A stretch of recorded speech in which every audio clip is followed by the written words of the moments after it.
Hi ನಮಸ್ಕಾರ, welcome back to my YouTube channel. ನನ್ನ ತಂಗಿ ಅಮ್ಮ ಬರಬೇಕಾದ್ರೆ ಕುಂಬಳಿಕಾಯಿ ಕೊಟ್ಟು ಕಳಿಸಿದ್ಲು. ಆಲ್ಮೋಸ್ಟ್ ಒಂದು 4 ಮಂತ್ಸ್ ಆಯ್ತು ಅನಿಸುತ್ತೆ, ಹಾಗೆ ಇಟ್ಟಿದ್ದೆ. ನೋಡಿ ಸ್ಟಿಲ್ ಇವಾಗಲೂ ಎಷ್ಟು ಚೆನ್ನಾಗಿದೆ ಅಂತೇಳಿ. ಒಂದು ತೋಟ ಇರುತ್ತಲ್ವ ಕುಂಬಳಿಕಾಯಿಗೆ, ಅದಿಲ್ಲ ಅಂತಂದರೆ ಬೇಗ ಕೆಟ್ಟೋಗುತ್ತಂತೆ. ಆದರೂ ಇದು ಚೆನ್ನಾಗಿದೆ, 4 ಮಂತ್ಸ್ ಆಯಿತು ತಂದು, ಏನೂ ಆಗಿಲ್ಲ. ಇವು ಮಾರಕ್ಕಂತ ಹೇಳ್ಬಿಟ್ಟು ಬೆಳೆದಿರೋಂಥದ್ದು, ಅವ್ರದ್ದು ಹೊಲದಲ್ಲಿ ಹಾಕಿದ್ರು. ಹಾಗಾಗಿ ಬರಬೇಕಾದ್ರೆ ಒಂದು ಕಟ್ ಕಳಿಸು ಅಂತ ಹೇಳಿದ್ರೆ ಅವಳು 2 ಕಟ್ ಕಳಿಸಿದ್ಲು. ಹಾಗಾಗಿ ಇನ್ನೊಂದು ಯಾರಿಗಾನ ಬೇರೆಯವ್ರಿಗೆ ಕೊಟ್ಟೆ ನಾನು, ಅವರೇ ಮಾಡ್ಕೊಂಡು ತಿನ್ನಲಿ ಅಂತೇಳಿ. ಇವಾಗ ಇದರಲ್ಲಿ ನಾನು ತುಂಬ ದಿನ ಆದಮೇಲೆ ಕುಂಬಳಿಕಾಯಿ ಪಾಯಸ ಮಾಡೋಣ ಅಂತೇಳಿ ರೆಡಿ ಮಾಡ್ಕೊತಾ ಇದ್ದೀನಿ. ತುಂಬ ಅಂದರೆ ತುಂಬ ಇಷ್ಟ ಕುಂಬಳಿಕಾಯಿ ಪಾಯಸ ಅಂತಂದರೆ, ಅದು ನನ್ನ ಸ್ಟೈಲಲ್ಲಿ. ಯಾರಿಗೆಲ್ಲ ಕುಂಬಳಿಕಾಯಿ ಪಾಯಸ ಇಷ್ಟ ಅವರು ಕಮೆಂಟ್ ಸೆಕ್ಷನ್ ಕಮೆಂಟ್ ಮಾಡಿ. ನಮ್ಮ ಮನೇಲಂತೂ ಇಷ್ಟಪಟ್ಟು ತಿಂತಾರೆ ಕುಂಬಳಿಕಾಯಿ ಪಾಯಸ ಅಂತಂದರೆ. ನಾನು ಮನೆಯಲ್ಲೇ ಬೆಳೀತಿದ್ದೆ ಕುಂಬಳಿಕಾಯಿನ, ನಾವು ಕೊಂಡ್ಕೊಳಕ್ಕೆ ಹೋಗ್ತಿರ್ಲಿಲ್ಲ. ಒಂದು 2 ಸಲ ಬೆಳೆದಿದ್ದೆ ಅನಿಸುತ್ತೆ. ಹಣ್ಣಾಗ್ಬಿಟ್ಟಾಗ ಇಟ್ಬಿಟ್ರೆ ಎಷ್ಟು ದಿವಸ ಆದ್ರೂ ಅದು ಸ್ಟೋರೇಜ್ ಥರ ಇರುತ್ತೆ. ಬಟ್ ಏನು ಅಂತಂದರೆ ಅದು ಬಳ್ಳಿ ಆಗುತ್ತಲ್ವ, ಅದರಿಂದ ನಮಗೆ ಹೆಗ್ಣ ಜಾಸ್ತಿ ಬರೋದು, ಹಾಗೆ ಹುಳ ಉಪ್ಟಿ ಒಂದು ಸಲ ಹಾವು ನೋಡಿದ್ದೆ. ತುಂಬ ಪ್ಲೇಸ್ ಏನಿರುತ್ತೋ ಅದನ್ನು ಆಕ್ಯುಪೈ ಮಾಡ್ಕೊಬಿಡುತ್ತೆ, ಸ್ಯಾದ್ರೆ ಹೋಗ್ಬಿಡುತ್ತೆ. ಅದರೊಳಗೆ ಏನಾರ ಇದ್ರೂ ಗೊತ್ತಾಗಲ್ಲ ನಮಗೆ. ಅದರಲ್ಲೂ ನಮ್ಮ ಪಾಪ ಇರ್ತಾಳಲ್ವ, ಅವಳು ಆಟಾಡೋಕ್ಕೆ ಹೋಗ್ತಿರ್ತಾಳೆ, ನಾವು ಒಳಗಡೆ ಏನೋ ಒಂದು ಕೆಲಸ ಮಾಡ್ತಿರ್ತೀವಿ. ಹಾಗಾಗಿ ಬೇಡ ಅಂತೇಳ್ಬಿಟ್ಟು ಹಾಕ್ತಿಲ್ಲ ಆವಾಗಲಿಂದನೂ ನಾನು. ಕುಂಬಳಿಕಾಯಿ ಬೇಕು ಅಂತಂದಾಗ ಅಮ್ಮನೇ ಕೊಟ್ಟು ಕಳಿಸುತ್ತೆ. ಆ ಕಡೆ ಜಾಸ್ತಿ ಬೆಳೀತಾರೆ, ಅಂದರೆ ಅಮ್ಮರು ಬೆಳೆಯಲ್ಲ, ಬೇರೆಯವ್ರು ಬೆಳೀತಾರಲ್ವ. ಹಂಗಾಗಿ ಪರಿಚಯ ಇರೋರು ಇಲ್ಲಾಂದರೆ ಅಪ್ಪನ ಫ್ರೆಂಡ್ಸ್ ಇದ್ದರೆ ಕೇಳಿದ್ರೆ ಕೊಡ್ತಾರೆ ಕುಂಬಳಿಕಾಯಿನ. ಹಾಗಾಗಿ ಇಸ್ಕೊಂಡು ಬೇಕು ಅಂದಾಗ ಬಸ್ಗೆ ಇಕ್ಕೋದು, ಇಲ್ಲಾಂದ್ರೆ ಅಮ್ಮ ಬಂದರೆ ಅಮ್ಮ ಬಂದು ಕೊಟ್ಟು ಹೋಗುತ್ತೆ. ತುಂಬ ಜನ ಸಿಪ್ಪೆ ಎರಿಯೋಕ್ಕೆ ಹೋಗಲ್ಲ, ಹಾಗೆ ಹಾಕ್ಬಿಟ್ಟು ಸಾಂಬಾರು ಪಾಯಸ ಪಲ್ಯ ಮಾಡ್ತಿರ್ತಾರೆ. ಆದರೂ ಚೆನ್ನಾಗಿರುತ್ತೆ, ಅಂದರೆ ಎಳೆದಾಗಿ ಮಾಡಿದ್ರೆ ಚೆನ್ನಾಗಿರುತ್ತೆ. ಇದು ಬಲ್ತಿದೆಯಲ್ವ, ಹಾಗೆ ಹಾಕಿ ಮಾಡೋಕ್ಕೆ ಬರಲ್ಲ. ಬಲ್ತಿರೋದಾದ್ರೇ ತುಂಬ ದಿನ ಚೆನ್ನಾಗಿ ಕಾಯಿ ಇರುತ್ತೆ, ಯಾವಾಗಾದರೂ ಮಾಡ್ಕೊಂಡು ತಿನ್ಬೋದು. ಹಾಗಾಗಿ ಇದು ಸಿಪ್ಪೆ ಬಲ್ತಿರೋದ್ರಿಂದ ಸಿಪ್ಪೆ ತೆಗ್ದಾಕ್ಬಿಟ್ಟೆ ನಾನು ಹಚ್ಬೇಕು. ಹಾಗಾಗಿ ಒಂದು ಸ್ವಲ್ಪ ಟೈಮ್ ಹಿಡಿಯುತ್ತೆ ಆ ಸಿಪ್ಪೆ ಎರಿಯೋದಕ್ಕೆ.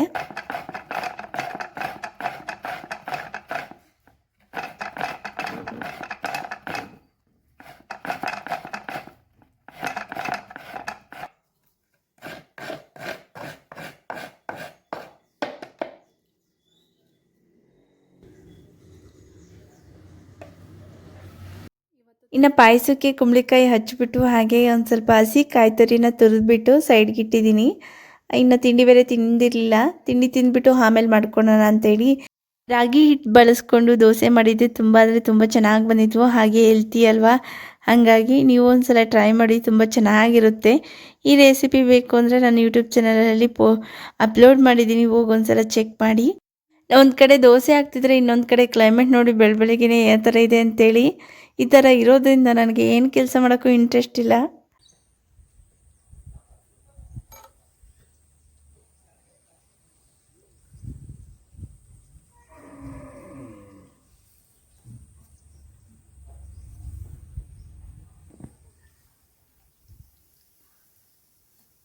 ಇನ್ನು ದೋಸೆ ಹಾಕಿದ್ದು ಆಯಿತು. ಇವಾಗ ತಿಂಡಿ ತಿಂದ್ಬಿಟ್ಟು ಪಾಯಸಕ್ಕೆ ಏನೇನೆಲ್ಲ ಇಂಗ್ರೀಡಿಯೆಂಟ್ಸ್ ಬೇಕೋ ಅವನ್ನೆಲ್ಲ ರೆಡಿ ಮಾಡಿ ಒಂದು ಪಕ್ಕಕ್ಕೆ ಇಟ್ಕೊತೀನಿ. ಮೊದಲಿಗೆ ಇವಾಗ ನಾನು ಕಡಲೆಬೀಜ ಹುರ್ಕೊತೀನಿ. ಇದು ಏನಿದ್ರು ಲೋ ಫ್ಲೇಮಲ್ಲಿ ನೀಟಾಗಿ ಹುರ್ಕೋಬೇಕು. ಹೆವಿಯಾಗಿ ಹುರಿಯೋಕೆ ಹೋದರೆ ಏನಾಗ್ಬಿಡುತ್ತೆ ಅಂದರೆ ಸೀದೋಗ್ಬಿಡುತ್ತೆ, ಹಾಗಾಗಿ ನೋಡ್ಕೊಂಡು ಹುರ್ಕೋಬೇಕು. ನೋಡಿ ಹುರಿದಿದ್ದು ಆಗಿದೆ. ಇವಾಗ ಸಿಪ್ಪೆ ತಕ್ಕೊಳ್ಳೋಣ. ಇದನ್ನು ನೀಟಾಗಿ ಸಿಪ್ಪೆ ತಕ್ಕೊಬಿಟ್ಟು ಪುಡಿ ಮಾಡ್ಕೋಬೇಕು. ನೀವು ಬೇಕು ಅಂತಂದರೆ ಪೌಡ್ರು ಮಾಡಿ ಹಾಕೋಬೋದು, ಅದು ಚೆನ್ನಾಗಿರುತ್ತೆ. ಬಟ್ ನನಗೆ ಆ ಥರ ಇಷ್ಟ ಆಗಲ್ಲ. ನನಗೆ ಮೀಡಿಯಮ್ ಸೈಜಲ್ಲಿ ಅಲ್ಲಲ್ಲಿ ಬಾಯಾಗಿ ಸಿಗ್ತಿರ್ಬೇಕು ತಿಂತಿದ್ದಾಗ ಪಾಯಸನ. ಹಾಗಾಗಿ ಆ ಥರ ಇದ್ರೇ ನನಗಿಷ್ಟ ಆಗೋದು. ಹಾಗಾಗಿ ನಾನು ಇಲ್ಲಿ ಪೌಡ್ರು ಮಾಡ್ತಿಲ್ಲ. ಆ ಮಸೆಮುದ್ದೆ ಕೋಲ್ ಇದೆಯಲ್ವಾ, ಅದರಲ್ಲಿ ನೀಟಾಗಿ ಸ್ಮ್ಯಾಶ್ ಮಾಡ್ತಾ ಇದ್ದೀನಿ. ತೀರಾ ಫೈನ್ ಆಗೋದು ಬೇಡ, ಹಾಗಂತ ಹೇಳ್ಬಿಟ್ಟು ದೊಡ್ಡ ದೊಡ್ಡದಾಗಿ 2 ಹೋಳಾಗುತ್ತಲ್ಲ ಆ ಥರನೂ ಬೇಡ. ಒಂದು ಸ್ವಲ್ಪ ಮೀಡಿಯಮ್ ಸೈಜಲ್ಲಿ ಚಿಕ್ಕ ಚಿಕ್ಕದಾಗಿದ್ರೆ ಚೆನ್ನಾಗಿರುತ್ತೆ.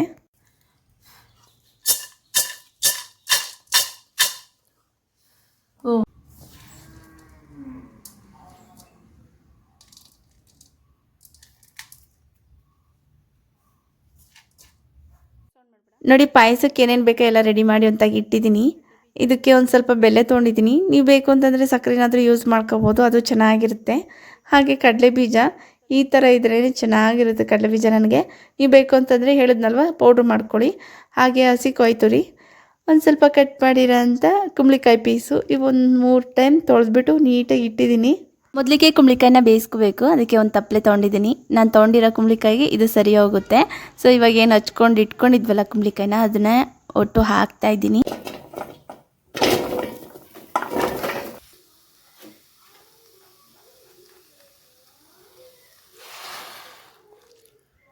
ಇವಾಗ ಇದಕ್ಕೆ ಒಂದು 2 ಗ್ಲಾಸ್ ಟೀ ಕುಡಿಯೋ ಗ್ಲಾಸ್ ಇರುತ್ತಲ್ವ, ಅದರಲ್ಲಿ 2 ಗ್ಲಾಸ್ ನೀರು ಹಾಕ್ತಾಯಿದ್ದೀನಿ. 2 ಗ್ಲಾಸ್ ನೀರು ಸರಿ ಹೋಗುತ್ತೆ. ಜಾಸ್ತಿ ನೀರು ಹಾಕ್ದಷ್ಟು ಜಾಸ್ತಿ ನೀರು ಥರ ಪಾಯಸ ಆಗೋಗುತ್ತೆ. ಹಾಗಾಗಿ ಚೆನ್ನಾಗಿರಲ್ಲ ಆ ಥರ ಹಾಕಿದ್ರೆ. 2 ಗ್ಲಾಸ್ ಆದರೆ ಸರಿ ಹೋಗುತ್ತೆ. ನೋಡಿ 2 ಗ್ಲಾಸ್ ಹಾಕಿದ್ದಾಗಿದೆ. ಇವಾಗ ನೀಟಾಗಿ ಒಂದು ಪ್ಲೇಟ್ ಮುಚ್ಚಿಬಿಟ್ಟು ಒಂದು 5 ನಿಮಿಷ ಕುದಿಯೋಕೆ ಬಿಡ್ತೀನಿ. ಅದೇ ನಿಧಾನಕ್ಕೆ ಒಳಗಡೆ ಚೆನ್ನಾಗಿ ಬೆಂದ್ಕೊಳುತ್ತೆ.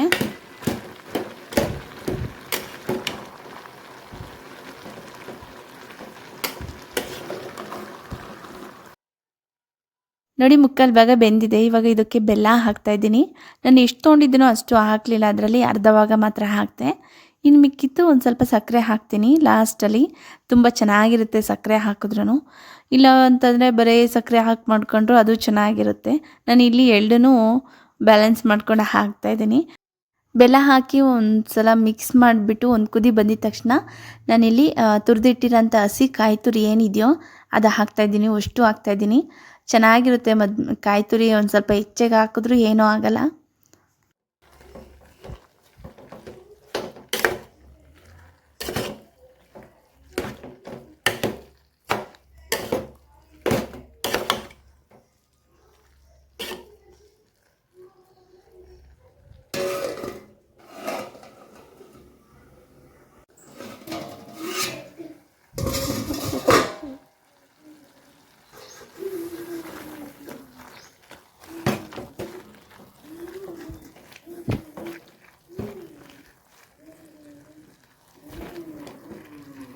ನೋಡಿ ಕಾಯಿ ತುರಿ ಹಾಕಿ ಒಂದು 5 ನಿಮಿಷ ಬೇಯಕ್ಕೆ ಬಿಡ್ತೀನಿ. ಇವಾಗ ಬೆಂದಿದೆ. ಇದನ್ನು ಚೆನ್ನಾಗಿ ಮಸೆ ಮುದ್ದೆ ಕೋಲಲ್ಲಿ ನೀಟಾಗಿ ಮಸ್ಕೊಂಡು, ಅದಕ್ಕೆ ಒಂದು ಸ್ವಲ್ಪ ಸ್ವೀಟ್ನೆಸ್ ಕಮ್ಮಿ ಇತ್ತು, ಹಾಗಾಗಿ ನಾನು ಒಂದು ಸ್ವಲ್ಪ ಸಕ್ಕರೆ ಹಾಕಿದ್ದೀನಿ. ಅದಾದಮೇಲೆ ನಾವು ಪುಡಿ ಮಾಡಿಟ್ಕೊಂಡಿರೋ ಕಡಲೆ ಬೀಜದ ಪೌಡ್ರ್ ಏನಿದೆಯೋ ಅದನ್ನು ಹಾಕ್ತಾಯಿದ್ದೀನಿ.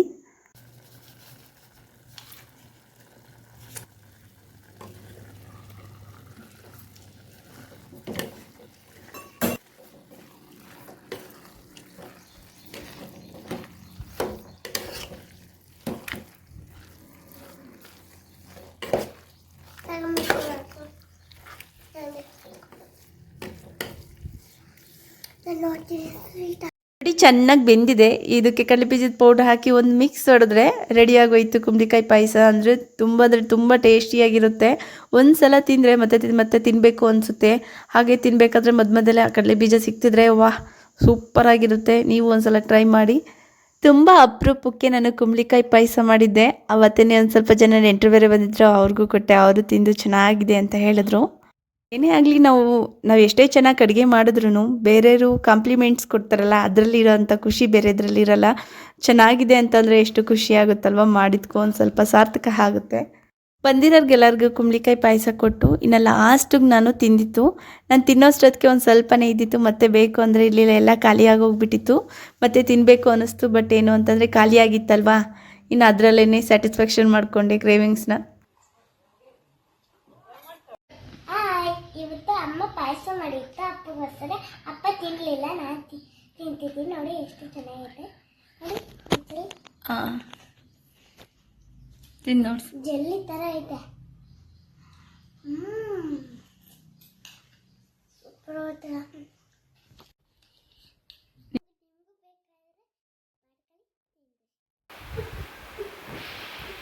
ನೋಡಿ ಇಲ್ಲಿ ಮಾತ್ರ ಮೋಡ ಆಗಿದೆ, ಆ ಕಡೆ ಅಷ್ಟೊಂದು ಮೋಡ ಆಗಿಲ್ಲ.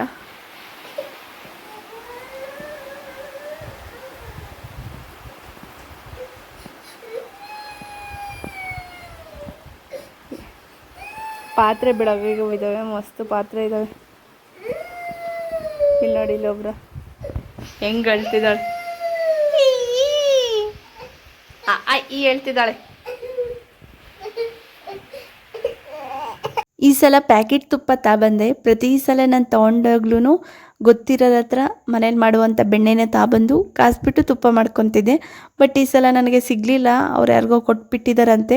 ನೆಕ್ಸ್ಟ್ ಸಲ ಕೊಡ್ತೀವಿ ಅಂತ ಹೇಳಿದ್ರು. ಅದಕ್ಕೆ ಒಂದು ಸ್ವಲ್ಪ ಟೈಮ್ ಬೇಕಲ್ವಾ, ಹಾಗಾಗಿ ನಾ ಎಮರ್ಜೆನ್ಸಿಗೆ ಪ್ಯಾಕೆಟ್ ತುಪ್ಪ ತಂದೆ, ನಂದಿನಿ ತುಪ್ಪ. ಅಂಗಡಿಯಲ್ಲಿ ಸಿಗೋವಂಥ ತುಪ್ಪಕ್ಕೂ ಮನೇಲಿ ಮಾಡೋವಂಥ ತುಪ್ಪಕ್ಕೂ ತುಂಬ ಅಂದರೆ ತುಂಬ ಡಿಫ್ರೆನ್ಸ್ ಇರುತ್ತೆ.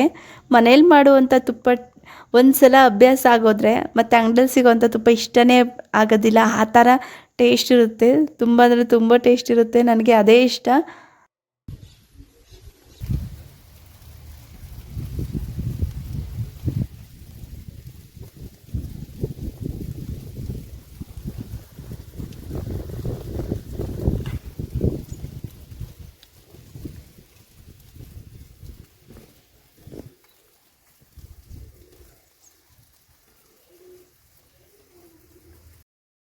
ಒಂದು ಕಡೆ ಮಳೆ ಬೇರೆ ಬರ್ತಿತ್ತು. ನನಗಂತೂ ಒಂದು ಸ್ಟ್ರಾಂಗಾಗಿ ಟೀ ಕುಡಿಬೇಕು ಅನ್ನಿಸ್ತು. ಬಟ್ ನನಗಿನ್ನ ಕೆಮ್ಮು ವಾಸಿ ಆಗಿಲ್ಲ. ಅದಕ್ಕೆ ಒಂದು ಮಸಾಲೆ ಟೀ ಮಾಡ್ಕೊಳೋಣ ಅಂತೇಳಿ ಒಂದು ಸ್ವಲ್ಪ ಶುಂಠಿ, ಕರಿಮೆಣಸು, ಹಾಗೆ ಒಂದು ಸ್ವಲ್ಪ ಏಲಕ್ಕಿ, ಒಂದು ಸ್ವಲ್ಪ ಟೀ ಪುಡಿ, ಒಂದು ಸ್ವಲ್ಪ ಸಕ್ಕರೆ, ಹಾಲು ಹಾಕ್ಬಿಟ್ಟು ಸ್ಟ್ರಾಂಗಾಗಿ ಟೀ ಮಾಡ್ತಾಯಿದ್ದೀನಿ.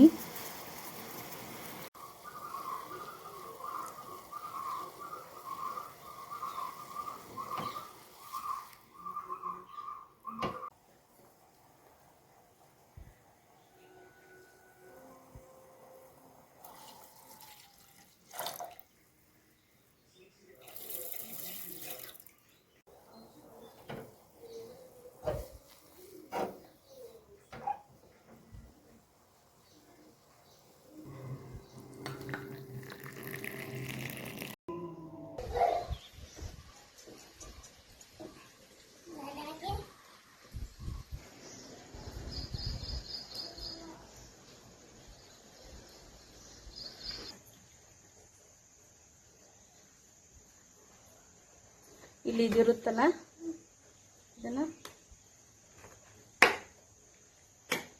ಹಂಗಂದ್ರೆ ಕೈ ಶಾರ್ಪ್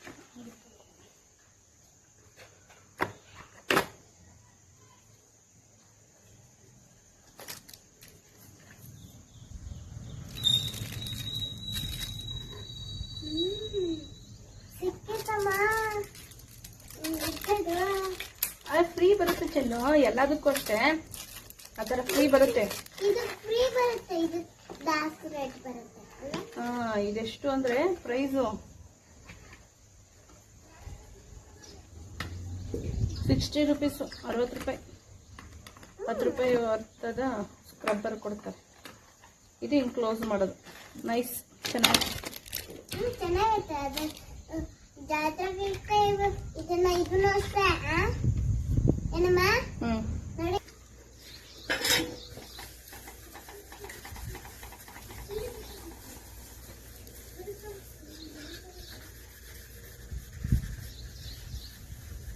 ನೋಡು, ಹುಡುಗ ಟ್ಯೂಷನ್ಗೆ ಹೋಗ್ತಾ ಇದೆ. ನೀನು ತೊಳಿ, ಸರಿನಾ? ನೀರು ಈ ಕಡೆಗೆ ಬರಬಾರ್ದು.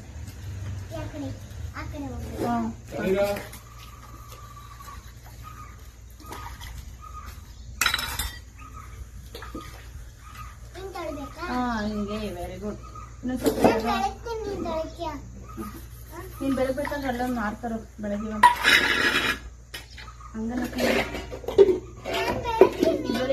ಇದ್ರೊಳಗೆ ನೀರು ಹಾಕೊಡ್ತೀನಿ, ಅದ್ರಾಗ ತೊಳೆದ್ಬಿಡು ಸಾಕು. ಓಕೆ, ಇರು ತೋರಿಸ್ತೀನಿ. ಇರು, ಸರಿ.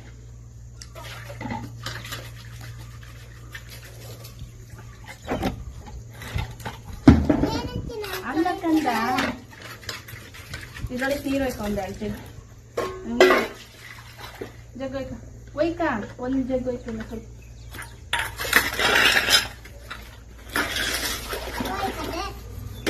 ಒಯ್ಕಂಡ ಸಾಕು, ಸಾಕ್ಬಿಡು, ವೇಸ್ಟ್ ಮಾಡ್ಬೇಡ, ಸಾಕ್ಬಿಡು. ಬಿಡು, ಅದ್ರೊಳಗೆ ತೊಳ್ಕ. ಹಂಗೆ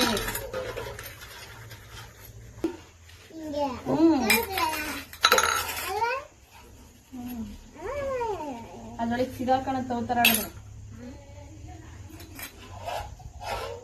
ನೀಟಾಗಿಲ್ಲ, ಅದು ಬಿಡು, ಗ್ಲಾಸ್ಗಳು ತೊಳ್ಕ.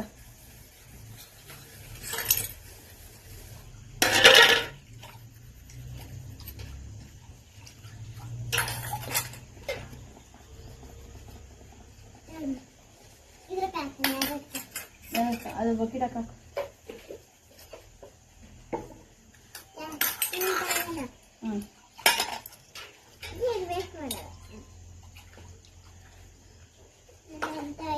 ಗೊತ್ತಿಲ್ಲ ಯಾರನ್ನು ಮಾಡಲ್ಲ ಅದಕ್ಕೆ ಐಡಿಯಾ ಕಲ್ತ್ಕೋ ಅಂಬದು. ಇವತ್ತು ಕ್ಲಾಸ್ ಕಲ್ಕತ್ತೀರ ನಾನು. ಏನು ಐಡಿಯಾ ಹೇಳು? ಈ ಐಡಿಯಾ ಅದೇ ಯಾವ ಥರ? ಈ ಥರ ನೀಟಾಗಿ ಉಜ್ಜಬೇಕು ಇರೋ ಹೀಗೆ.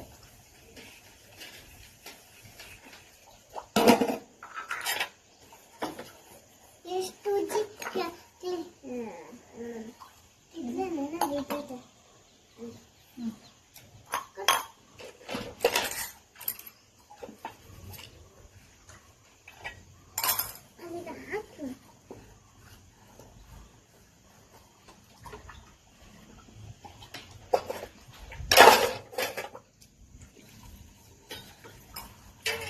ಈ ಥರ ಹಾಕ್ತಿರೋ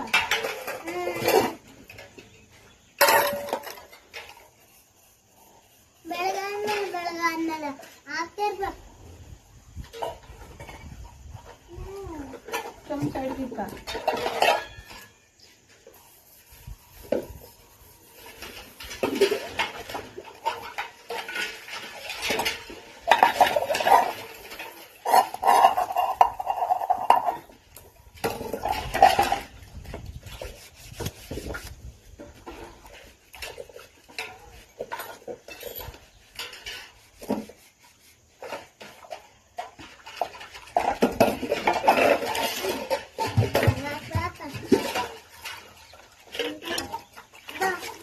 ಇಂಥವರೆ ತೊಳಿತೀನಿ.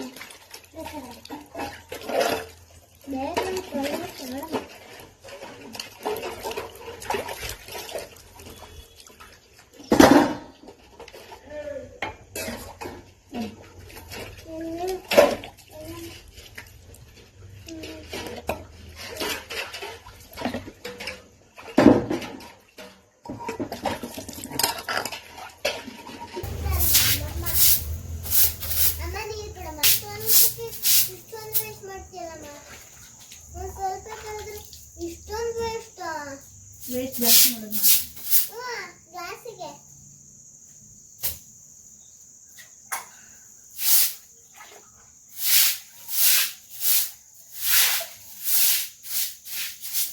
ತೊಳೆಯಾಕ್ಬಿಡ್ತೀನಿ. ಈ ತೊಳಿ ಬಾಕಿ ತೊಳ್ಕೊಡ್ತಾನೆ ಹೋಗ್ಬಿಡು.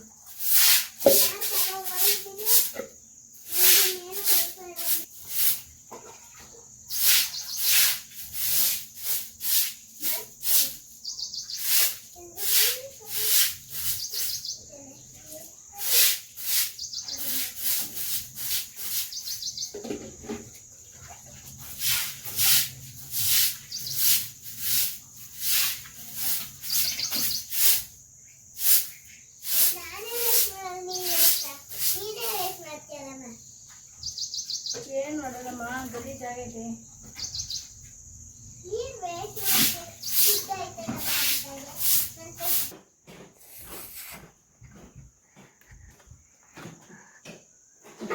ನೋಡಿ ಗಾಯ್ಸ್, ಇವತ್ತಮ್ಮ ಪಾತ್ರೆ ತೊಳ್ಕೊಂಡು ಬಂತು, ನಾನು ತೊಳೆದೆ.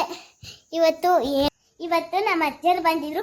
ಕರ್ಬಸಜ್ಜಿ, ಅನ್ಸಜ್ಜಿ, ಲಿಖಿತಕ್ಕ, ಆಮೇಲೆ ಶಾದ್ರ ಆಂಟಿ. ಅವ್ರು ಬಂದಿದ್ದಕ್ಕೆ ಖುಷಿ ಆಯ್ತು ನಮಗೆ. ಎಷ್ಟು ಖುಷಿ ಆಯ್ತಂದ್ರೆ ತುಂಬ ಖುಷಿ ಆಯ್ತು. ಇವತ್ತು ಜ್ಯೂಸ್ ತಂದಿದ್ರು, ಅದು ಕೆಮಿಕಲ್ ಹಾಕಿದ್ರು. ಅದಕ್ಕೆ ಇವಾಗ ಏನು ಮಾಡೋಣ, ಬಿಸ್ಕೆಟು, ಕುರ್ಕುರೆ, ಬಾಟಲ್ ಜ್ಯೂಸು ಅಂಗಡಿಗೆ ಬರ್ತಾವಲ್ಲ, ಅವು ಕುಡಿಬೇಡ್ದು, ಕೆಮಿಕಲ್ ಹಾಕಿರ್ತಾರೆ. ಹಿಡ್ಕತ್ ಕುಡೀರಿ, ಇಲ್ಲಾಂದ್ರೆ ಜ್ಯೂಸ್ ಮಾಡ್ಕತ್ ಕುಡೀರಿ. ನಮ್ಮ ಅಜ್ಜಿ ತಂದಿರೋ ಜ್ಯೂಸು ಎತ್ತಿಕ್ಕಿದ್ದೀನಿ. ನಾನು ಕುಡ್ದಿಲ್ಲ, ಅಮ್ಮಗೂ ಇದ್ದಿದ್ದೀನಿ. ಅಮ್ಮಗ್ ಪಾತ್ರೆ ತೊಳ್ದೆ, ಹೆಲ್ಪ್ ಮಾಡ್ದೆ. ತೊಳೆದು ಕಲಿತೆ, ಗ್ಲಾಸ್ ತೊಳೆದೆ, ಎಲ್ಲ ತೊಳೆದೆ. ಆದ್ರೆ 1 ನಿಮಿಷಕ್ಕಾಯ್ತು ಟೀ ಕುಡಿಯಕ್ಕೂ. ಟೀ ಗ್ಲಾಸ್ ತೊಳೆದಿರ್ಲಿಲ್ಲ, ಅದು ನಾನೇ ತೊಳೆದೆ. 2 ಗ್ಲಾಸ್, ನಾನೊಂದು ಟೀ, ಅಮ್ಮ ಒಂದು ಟೀ. ಅವಳ ಬಾಟ್ಲಿಗೆ ಒಂದ್ ಸ್ವಲ್ಪ ಇದ್ರೆ ಅವಳಿಗೂ ಗೊತ್ತಾಗ್ತಿರಮ್ಮ. ಸಾಕು ಅಷ್ಟೇ, ಸಾಕು.